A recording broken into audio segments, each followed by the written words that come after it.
I'm a big fan of dithering looking style images, so I decided to create a special tool for Cinema 4D to create such kind of images, and it's super easy to use, and it's free until July, and I'm gonna show you now how to use it. First, we just need to open the file which comes with the tool. It gives the mistake when you first open it, but you just need to refresh the interactive viewer, and it's already has a scene inside here.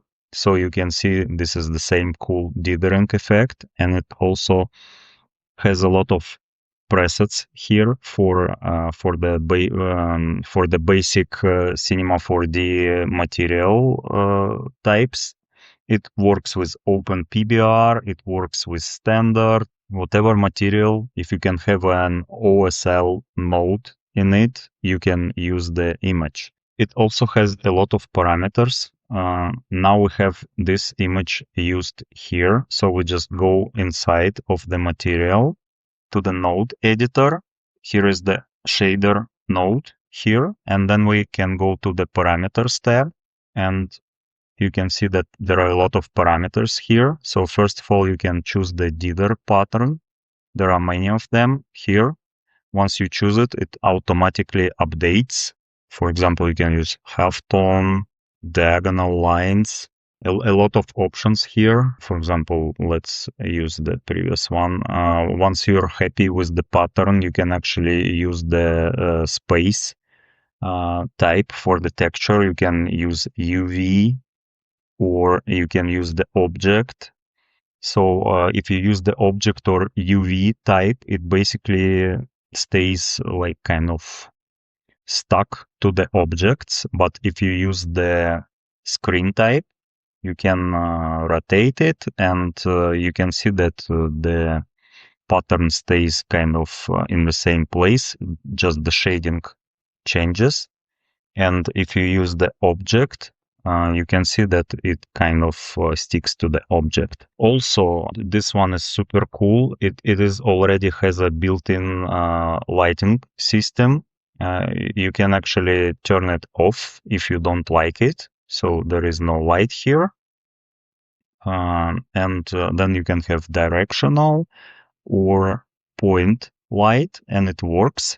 And it's basically controlled by the rig, which comes with the Python script already installed. So you just can have the target, the light target moved, for example,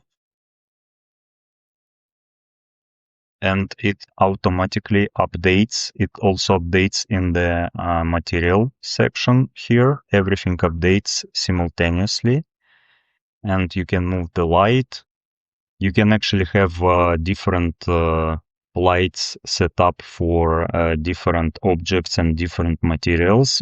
It also comes with the script which will create another light setups, or if you don't want some material to be involved in this light, you can just go here and delete it from here, or you can have, for example, another light which is a bit different, for example, like that, but you don't want this material to be affected by this light, so you can just add another material here, and then apply this material, for example, to this cube. So this cube will have another kind of lighting. You can see it. Yeah, so it's very flexible. And what else? You can go here and actually turn on and off if you want to receive shadows or not. There are also different parameters for shadow bias. If something doesn't look how you want it, you can add shadow softness.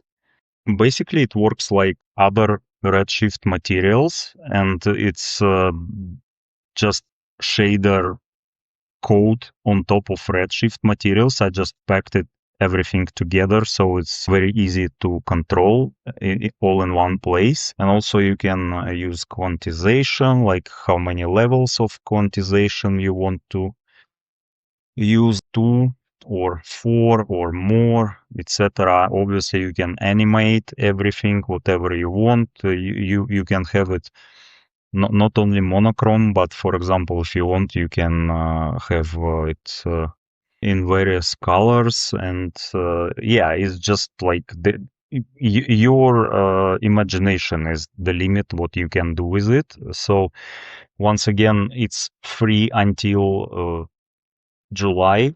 I'm gonna give you the link in the description. If you like it, please download, use it, write me feedback. It's just first version. Maybe we can update something or fix something.